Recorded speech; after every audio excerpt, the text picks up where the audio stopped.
Recording. We're rolling.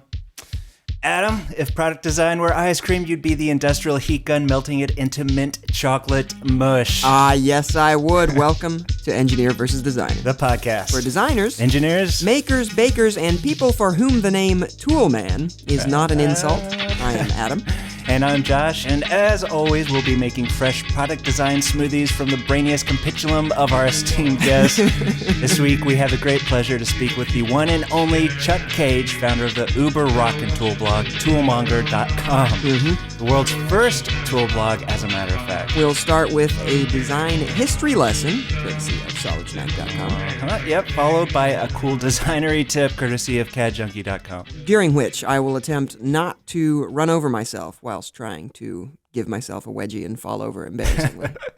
My personal favorite part of the show, actually. Speaking of things that only ever end in tears, Josh, please tenderize the back fats of ignorance with the telescoping rubber hand slapper of knowledge. What have you got for us this week? This episode of Engineer vs. Designer is brought to you by Stratasys. 3D printing is creating the next industrial revolution, and the new Stratasys was created to lead it. See how at stratasys43dworld.com. All right, so just in case you're wondering, we've sent out a tweet for this episode. Yes, Anyone who retweets that message will be entered into a drawing for a coveted Engineer vs. Designer t-shirt. Oh, they are coveted, all right. Yep. Soft and cottony. Yeah, last week winner is... Ready? Yep. Autodesk. What? Autodesk, yep. Wait a minute. A company cannot win the shirt, especially one whose CEO we interviewed for that show. Yeah, true. That would have to be a really big shirt, I guess. So, okay, the real winner is... Yeah. Scott Wardle. Scott? Congrats, Scott. Yep. Nice. Yep, Scott Now, wins. you folks, you listening out there, you foolish people for whom my voice is not, driving you up the walls, you could be next. Head over to twitter.com/EVD1 and retweet this week's tweet for a chance to win. Yeah, go ahead. Well, as you know, we're talking with Chuck Cage of Toolmonger.com this week. Now, this guy is one of the most entertaining bloggers on the interwebs in this day and age, if you like to make stuff. Yes, with everything from power tool reviews to history lessons, and even tool modifications such as a USB drive embedded in a full-size shovel. Yeah. There's a huge wealth of information for all you designers, engineers, anybody out there who wants to make stuff. Making stuff like putting a USB stick in a Yes. shovel, which Yes. I think is pretty Very awesome. practical. Very practical. Yeah. Brilliant. Indeed. So this week we're going to bring you the history of power tools. What? The whole history or just a little bit? It all started centuries ago around 1300 BC when ancient Egyptians began using hand-powered lathes. It was a two-man job back then, apparently, with one person cranking an object with a rope and the other person carving. Eventually, mechanized tools driven by water wheels or steam engines would replace the hand turning and speed up the process. Now, the dream of a portable power tool became a reality in the late 1800s when the combination of portable electricity and assembly lines made power tools affordable and profitable. Nice jump there. The Bosch company was among the first to capitalize on the power tool industry. Founded, of course, in about 1886, as I think you all knew, by Robert Bosch. I knew it. I certainly didn't know that. The company initially focused on automobile components with integrated electric parts, which led them to create the world's first power drill in 1932. Also around the time, American inventor Raymond DeWalt introduced the world's first radial arm saw and founded the company DeWalt. Now, aren't those 1930s cool? The brand currently represents over 200 types of power tools worldwide. So which company do you think, Josh, developed the original trigger grip or pistol grip hand drill, Josh? That would be Black & Decker? Oh, you must have read the script. Yes, you are correct. S. Duncan Black and Alonzo G. Decker founded the Black & Decker small machine shop back in 1910 in Baltimore and invented the pistol grip electric drill 7 years later using an actual Colt pistol grip. Today, the power tool industry is just massively consolidated. There are really only a few companies behind all the brands that you see on the shelves at the hardware store. Yep. Black & Decker is actually owned by Stanley, as well as a slew of other power tool brands, including DeWalt, Porter Cable, Delta, and Kwikset. A company called TTI came on the scene in 1985, and these days they're the folks behind brands like Milwaukee, AEG, Home Depot brands like Ryobi and Rigid. Yep. Then, of course, there's Japan's Makita and Hitachi, both really big players in the States as well. But that's pretty much it. And a lot of folks swear by the Craftsman brand, but very few people know that it's a Sears-only brand, and that the tools are designed and manufactured, of course, not by Sears. They don't make anything, but by other players, including the ones we just listed. Wow. Well, that Craftsman drill in your dad's garage? Yep. It was probably made by either Black & Decker or TTI, believe it or not. All this talk about power tools is making me want to saw this table in half just so I can fix it again. Perhaps you can go stand in that corner and fix your jaw flapping.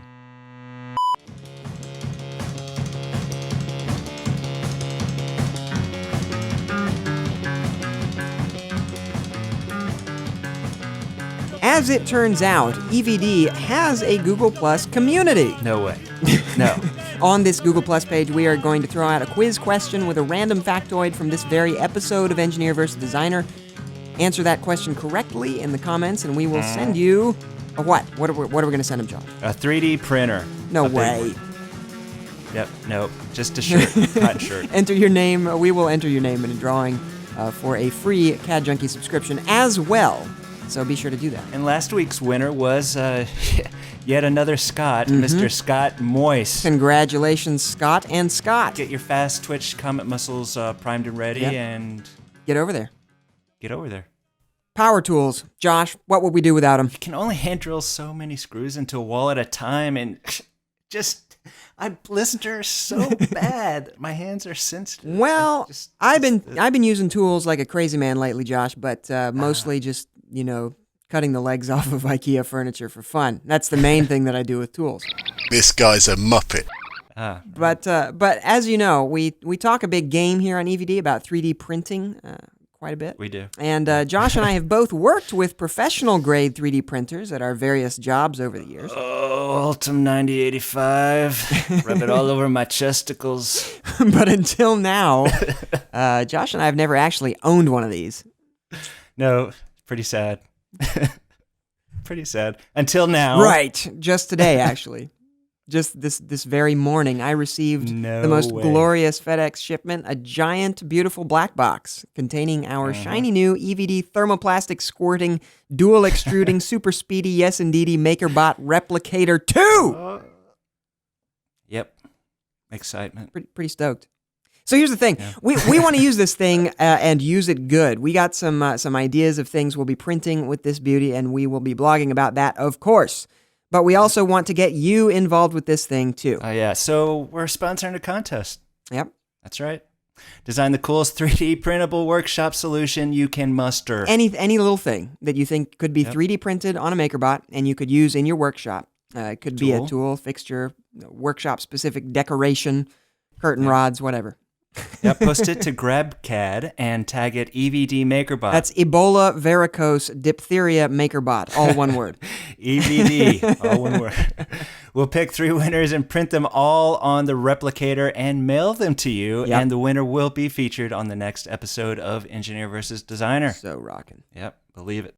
For the full rules, head over to EngineerVsDesigner.com or check it all out at your social media hub of choice. Speaking of the awesomest rock awesomeness to ever be awesome, I think we've got an interview to play. Roll it.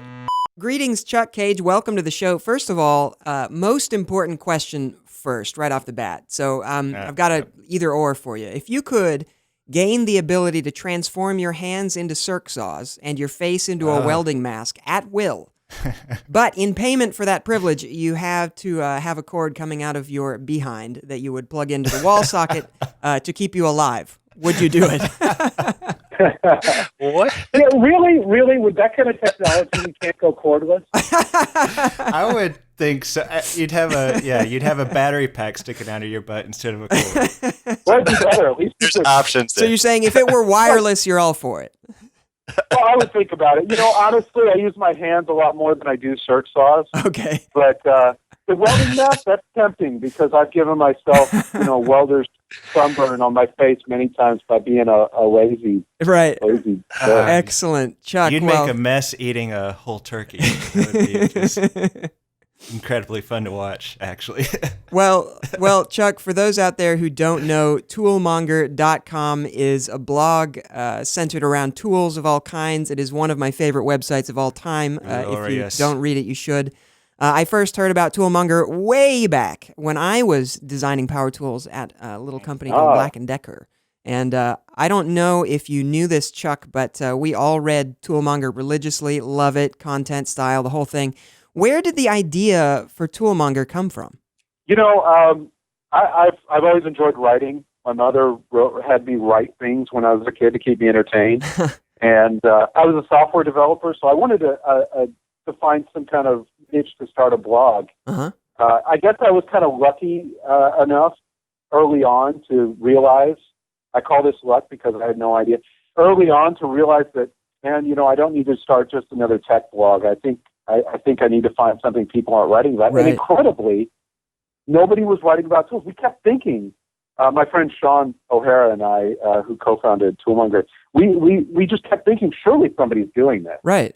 And nobody was. So we started. It's brilliant. Well, so from software development to tools, where did this love of tool come from? Why do you love them so much? Well, kind of a weird situation, I guess. My dad was an Air Force instructor pilot. He retired and became a machinist. And so I grew up in a machine shop. He was also one of these guys that loved, this was before we had cultural terms for this stuff. Like now we call them bakers or right. DIYers. Or back then you just knew how to do stuff or you didn't.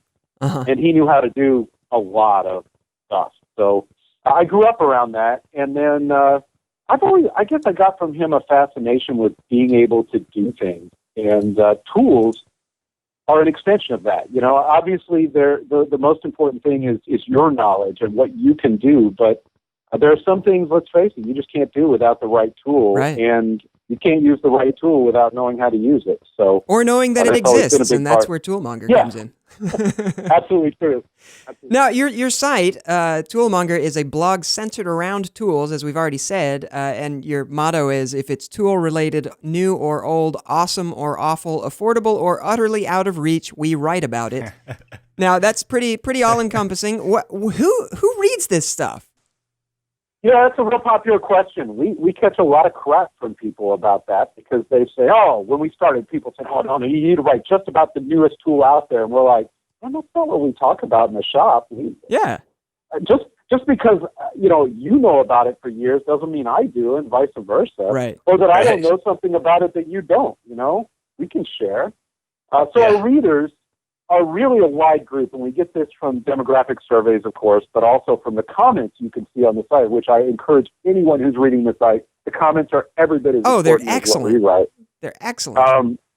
We have pros and high-end specialists. We have DIYers. We have prosumers. The advertising people want to put everybody in a little niche because it's a lot easier to determine who you reach that way. But crossover is a reality. If you think about it, every pro is a DIYer. Right. So you're a pro. Say you're a pro plumber, right? But then you come home and you want to build shelves or build furniture or fix your car, right? Yep. You're a DIYer. Right. Every DIYer can be essentially the use case of a pro. Say you decide you're going to do a large project, like build an addition to your house or build a big ass deck or something. Right. That kind of thing. You could very well need the tools of a pro. So we don't see any reason to limit what we write to one group. On the other hand, we do try to focus on the use case and be clear about what a tool is for, or at least what it's intended for, whether you're going to use it that way or not. Right. Okay, Chuck, we got to know, what is your favorite tool ever? Wow. So I got to ask, because I'm sorry to be difficult with this, but does this mean, because this is a tough question, does this mean like something that I use the most, or something that is the one I've enjoyed covering the most? Or? Oh, I was just going to say the one that you think about when you're falling asleep at night. Really, what is that favorite tool? Wow. Right now, and I'm going to say this if for no other reason than I think I just need to stab back at all the people that didn't like it, was the Bosch PS10. Okay. I don't know if you're familiar with that. It's a Not familiar. Why don't you tell us about it? It's part of the compact line, and it's a driver, a small compact drill driver, 10.8 volt drill driver. But the trick is, it's long and it has a swivel head on it, and since it doesn't look like a pistol, everybody hates it. Right. And it is absolutely the bomb for taking apart small items. Like you want to assemble the interior of a car, where you need to be very careful. It has a soft start feature, which everybody hates because it doesn't go like hell when you push the switch, but it doesn't strip things when you take them apart. I use the crap out of it. I guess a lot of other people don't. So I'm glad they keep making it, if for no other reason than when mine wears out, I need another. Yeah, those are incredibly useful tools. The pistol grip is great and everything, but it's very limited in its application for sure. So yeah, try sticking that behind a dashboard. Yeah, exactly.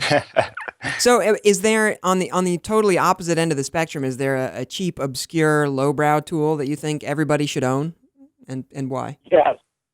Yeah, a corded drill. Really? I mean, seriously, have you ever seen how many times have you seen somebody go to do a project and the battery's dead on the drill? Right. Or they have their nice drill that they bought and they use all the time and it's great, and the cordless drill, and they go to it and it doesn't make quite enough torque to cut a 5-inch, use a 5-inch hole saw on it to cut a hole in a desk or a shelf or something, right? Uh-huh. And they're like, oh man, I need to go buy that 36-volt drill. Really? Right. For what? For the 2 times? No. You have a corded drill. It costs like less than $50 to buy a really nice one, $20 if you want a cheap one. Right. And it'll make more torque than you could imagine. It'll spin your house around. Yeah. Yeah, exactly. Rip your arm off. You're the guy, the engineer here is saying, yes, connected to, AC, you bet. I got plenty of juice. I can make that go. It's not even going to cost much, right? Right. Right. Everybody should have one, if for no other reason than when the other one dies, you're not stupid and stuck able to do nothing. Well, and plus, I mean, you lose out on a lot of adventure scenarios with a big orange extension cord wrapped around a ladder, and that eventually becomes your death as you hang over. Anyway, that's a whole other thing, though. Yeah, or my favorite, you put too small an extension cord on it, you don't get enough current to the motor, and you burn the motor out. Oh, right, slowly. right. All right. So, if you could change one thing about the power tool industry, what would that be? I know this is impossible.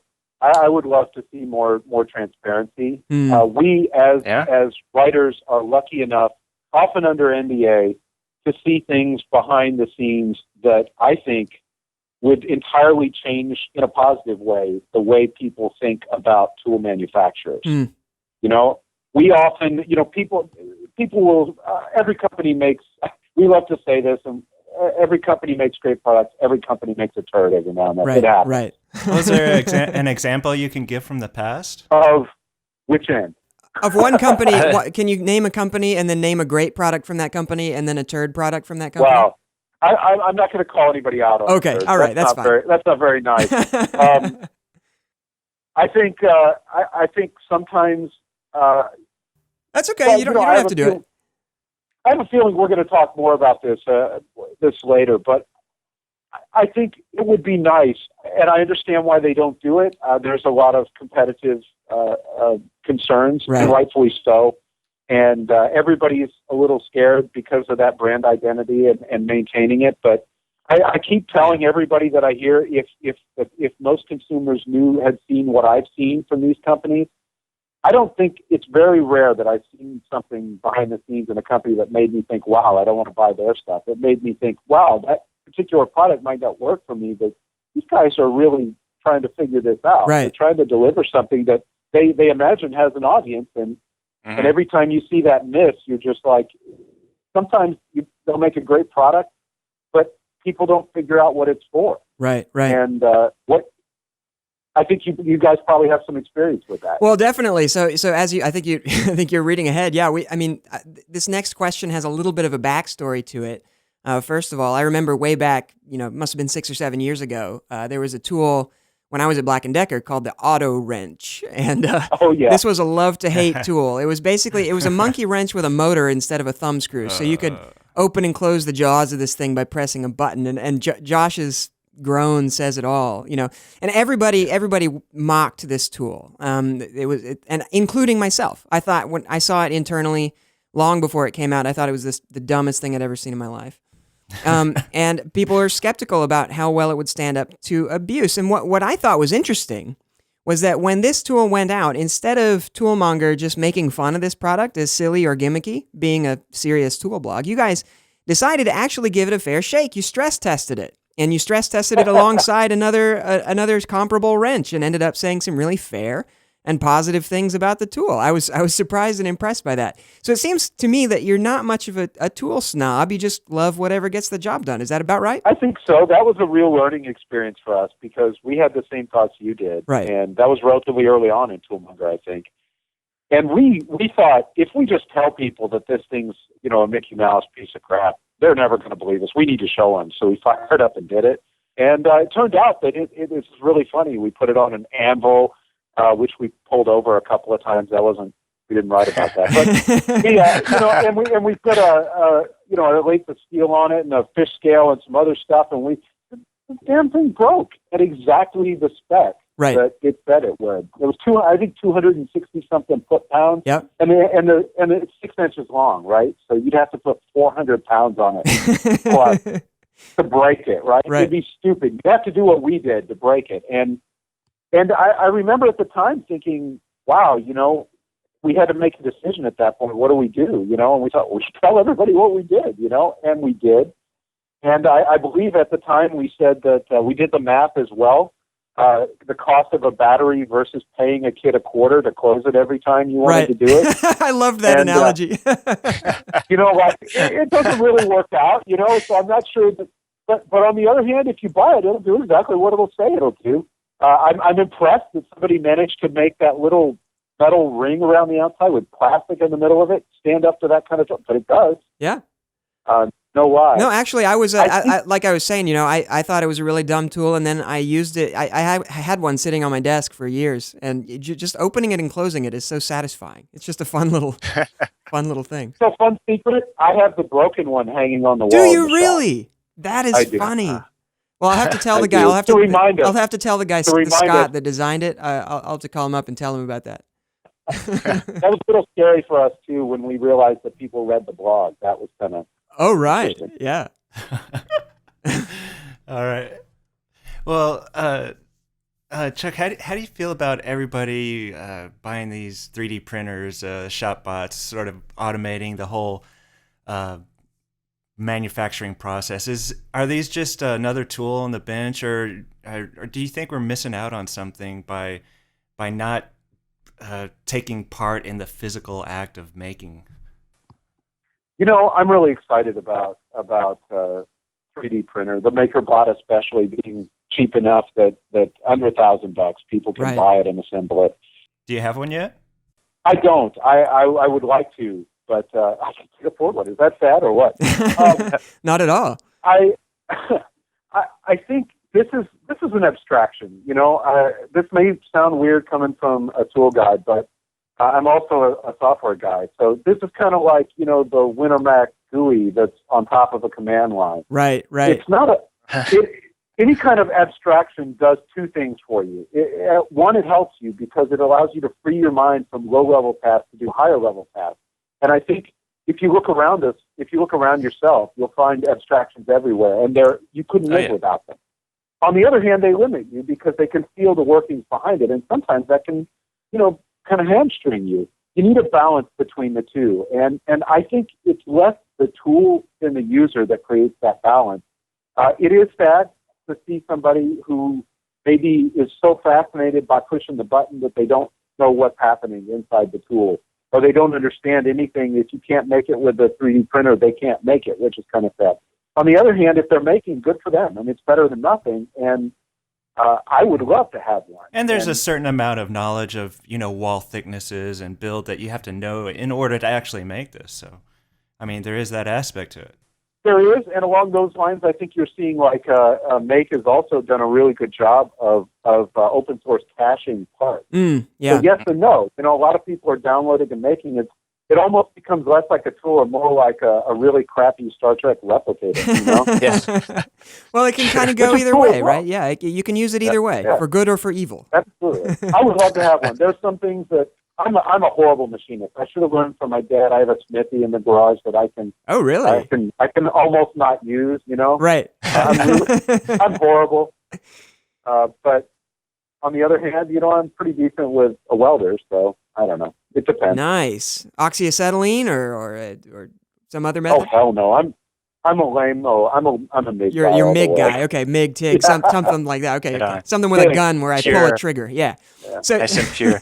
so you've been covering power tools obviously for quite a while now, and as we've established, you actually have the attention of the industry. What kinds of changes have you seen in the tool market in the time that you've been covering it?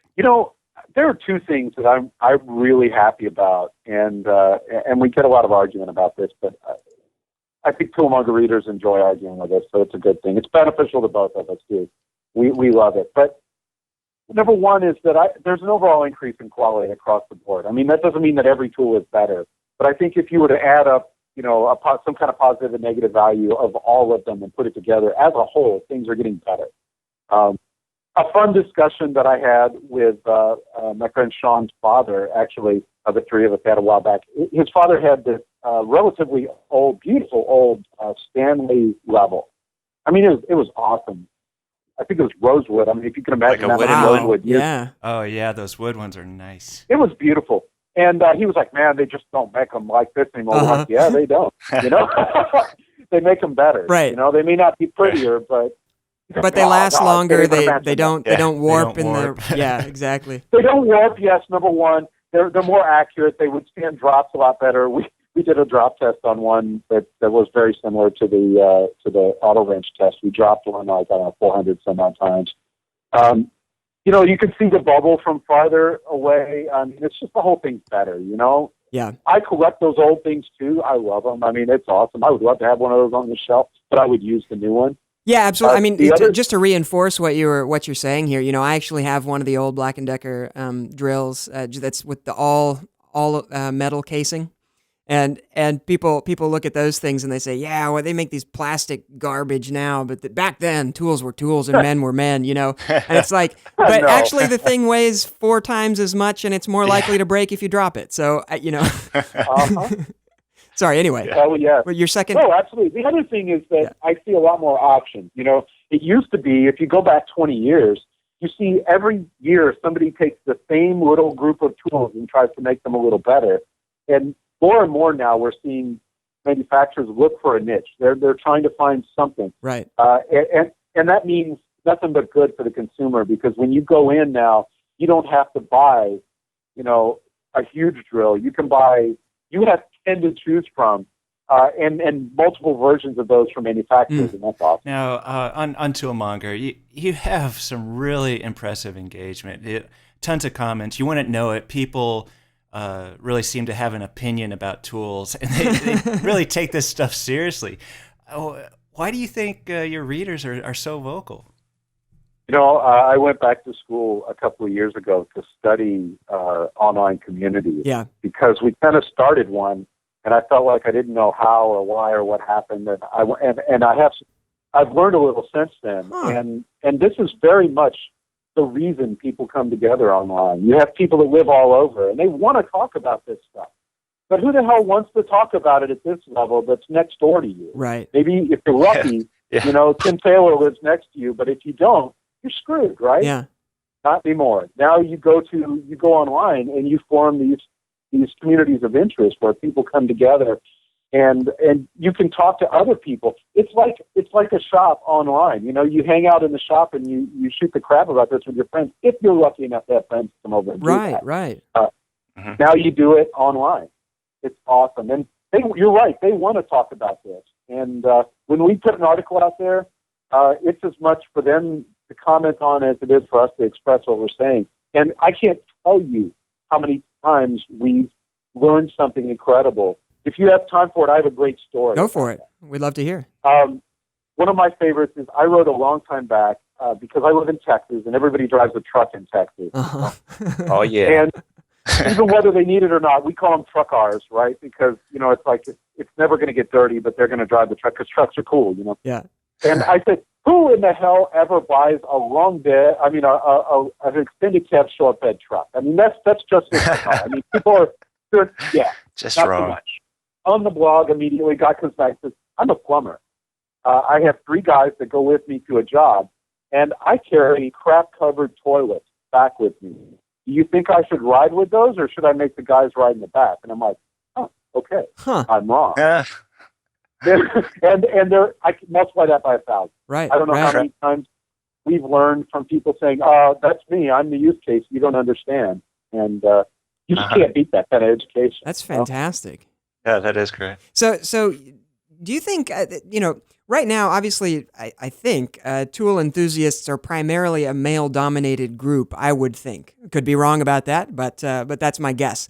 Now, do you think that women will ever be as interested in making things to a comparable extent, or be interested in Toolmonger for that matter? You know what?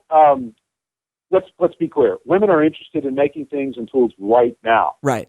I would, yes, Toolmonger's readership is more male than female. I believe it's about 38% female. Wow. Which I think is that's high actually really for the good. industry. Yeah. Yeah, I mean, and we're proud of that because we've worked really hard to avoid the standard sexist language that's easy to come out. And I don't mean. Well, I suppose I should go ahead and racy apologize comments. right now for my misogynist comments a minute ago. No, not at all. I mean, I'm not talking about horrible things. I'm talking about saying, like, don't let your wife see it or something like that, you know? Right. It's like a reader, may have a husband instead. It may be a woman that has a wife. That's not our problem. Right. We're interested in tools, as are they. And I think it's really important to note, though. I mean, a lot of us don't think beyond people like, Carrie Byron or Jesse Combs or something off Mythbusters. But there are a lot of women that are every bit as talented, as interested, and as skilled and as experienced as we are. One comes to mind that's one of my favorites is Jerry Ellsworth. Have you heard of her? I have not. Nope. Oh, wow. Google her when you're done. This woman, I've never met her. I would love to. She grew up around computers, building computers, built dirt track cars, made a business out of both of them early on. She's a welder. She built custom dirt track cars in the Dallas area. Uh-huh. She went on to teach herself to design integrated circuits, and is famous for duplicating some of the VLSI chips without documentation on her own. Wow. Come on. I mean, I think any of us would kill for that kind of background and experience. I love how hesitant you are. You're Give checking me yourself. your Like, knowledge would I now. really kill for What's that? that? Yes, I would kill for that. You're like coming to I this would. decision. I think maybe so. I'm not Daniel Craig, but Right. hey, I do my best. Well, when a lot of us were growing up, there's wood shop, metal shop, leather shop. Those were a lot of the classes that we had in school. It seems like, sadly, today, most kids have never touched a hand tool or don't even get to experience any of those classes. Safety issues and all that. But do you think that's a problem? And what should we do about that? I do, and the unique position of writing Toolmonger and getting to talk to people in the industry in a way that everybody else doesn't. I think I wish everybody could. It offers a unique perspective. I don't think this is a new problem. When I was a kid, shop classes were optional. They were available, but they were certainly optional. And for what it's worth, I didn't take any. I think I wish I had. I was lucky. I got a lot of that from my dad. You had it at home, yeah. Yeah. But I might as well. I could not have as easily. I think the mistake we make is in telling kids that real money is only in white collar work. Right. And while certainly it's true that if you want to make $250,000 or better, it's going to be a white collar job in all likelihood. I mean, there are exceptions, but they're rare. But that said, I mean, if you want to make $70,000 to $150,000, I think you are every bit as likely, if not more, in some cases, to be able to do that with skilled trade than you are with a tech skilled trade, for example. Now, I'm a guy who made my living programming, but I was talking to a leader of an electrical union last year, this was actually, and he was going on and on about how they're building these training programs because they see a massive shortage of skilled licensed commercial electricians Oh, yeah. And Right. it's only getting worse going forward. And he's saying, look, people, we will pay you to learn. Literally, you can come in. They have these training and journeyman programs that just don't exist in the tech world, you know? Well, so tell me If this. Tell you're me this. right- Let me just take that to extrapolate that out a little bit. You know, what these kinds of jobs though don't necessarily require a college degree. Would you be comfortable telling Josh's kids, actually, you know, mom and dad might be wrong. You probably don't have to go to college if you don't want to. I think, okay, two things. Number one, for what it's worth, I think I can comment on that pretty effectively Yeah. because I dropped out of college the first time Okay. around to start an ISP of all things. And I went back a couple of years ago, and I graduate actually in 2 or 3 Oh, wow. months. Congratulations. Yeah, thank you. So I feel like I would really avoid making, telling Josh's kids that it's an either or. Oh. That you have to either go to college and be smart and do a tech field, or drop out and become a journeyman electrician. Do that. You can do any combination thereof. Mm. I would encourage you to follow your interests and include in those everything, and don't necessarily tie all your interests exactly 100% to how you make your living, because you can really get caught out with that. Man, that's really Yeah, I would agree. Smart I would advice. Tell my kids the same thing there. So. Chuck Cage, you're a smart man. Well, thank you, sir. Thank you so much for being on the Very show with well. us. This has been great. Very much enjoyed it. This week, Engineer vs. Designer is brought to you by Stratasys and their full line of 3D printers that are turning dreams into reality. From the Mojo and Objet printers to Fortis Production Systems, there's a Stratasys solution for every customer. More at stratasys43dworld.com. Not a bad interview, Mr. Mings. No, not at all, except for your parts. So In fact, Josh, I would say that having Chuck Cage on the show was even better than that time you were mixing up vanilla icing and trying to lick the mixer beaters while it was still running. It was a good memory. delicious. Yes, if you'd like to send me a better looking face, address it to Josh. I need it badly. I could use one of those myself. We want to yeah. hear from you, too. Let us know what you think, who you are, or who you want to see on the show, Yeah. and your favorite size of socket wrench at EngineerVsDesigner.com or on the EVD YouTube and Vimeo channel. Yep, if you'd like to see us sad and lonely for yet another year, be sure to like us, +1 us, tweet us, or whatever else says social media has been correlated with sad, lonely existences. That is, of course, correlation as distinct from causation. The show was edited by the masterful Simon Martin. This week's music is brought to you by Belgium, Young Love and Kid Romance. And if you love our impeccable taste in rock awesome music and you want some of that goodness added to your auditory mojo to help propel you through the workday, be sure to check out one of our new playlists on SolidSmack Radio every Tuesday on SolidSmack.com. Good stuff. We'll see you next week. And remember, without engineers, designers would make power tools from molded silly putty. Ah, would we? And without Yes, designers, we would. engineers would make power tools from solid billets of wood. Weak. I know, man. I know.